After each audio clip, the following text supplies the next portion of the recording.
Hi welcome to real estate channel. Hyderabad నగర అభివృద్ధి కోసం టీ సర్కార్ కీలక నిర్ణయం. టీడీఆర్ విధానంలో కీలక మార్పులు చేస్తూ జీవో విడుదల. 10 అంతస్తులు మించి నిర్మించే భవనాలకు టీడీఆర్ తప్పనిసరి. చెరువుల పరిరక్షణతో పాటు భూసేకరణ వేగవంతం చేయడమే లక్ష్యం. తెలంగాణ కోర్ అర్బన్ రీజియన్ లో అమల్లోకి రాబోతున్న నిబంధనలు. హైదరాబాద్ నగరాభివృద్ధి దిశగా తెలంగాణ ప్రభుత్వం కీలక నిర్ణయం తీసుకుంది. నగరంలో భవన నిర్మాణాలకు సంబంధించి కొత్త నిబంధనలు అమల్లోకి రాబోతున్నాయి. జీహెచ్ఎంసీ పరిధిలో ఇకపై 10 అంతస్తులు దాటి భవనాలను నిర్మిస్తే ఖచ్చితంగా టీడీఆర్ నిబంధనలకు లోబడి ఉండాల్సిందేనని అధికారులు చెబుతున్నారు.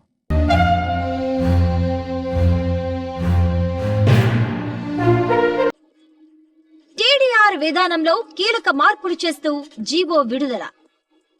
10 అంతస్తులు మించి నిర్మించే భవనాలకు టీడీఆర్ తప్పనిసరి.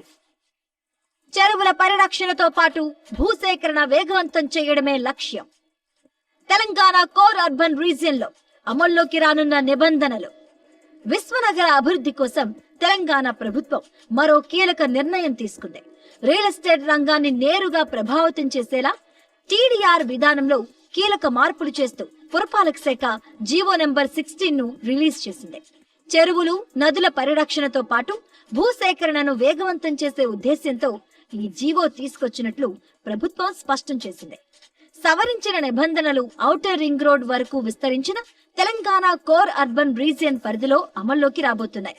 ఈ పరిధిలోని 300 డివిజన్లలో ఇకపై జరిగే నిర్మాణాలు కొత్త టీడీఆర్ నిబంధనలకు లోబడి ఉండాల్సి ఉంటుంది. హైదరాబాద్ మహానగరంలో హై రైస్ భవనాల నిర్మాణాన్ని నియంత్రించేలా ప్రభుత్వం కీలక షరతులు విధించింది. ఇకపై 10 అంతస్తులు దాటే ప్రతి భవనానికి టీడీఆర్ తప్పనిసరి కాబోతుంది.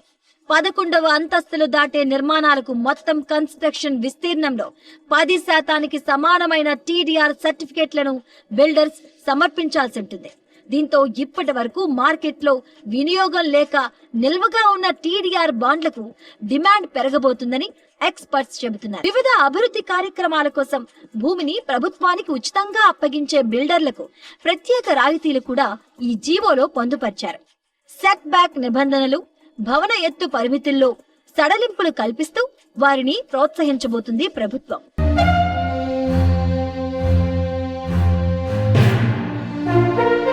దీని ద్వారా భూసేకరణ ప్రక్రియ సులభతరం అవుతుందని ప్రభుత్వం భావిస్తుంది.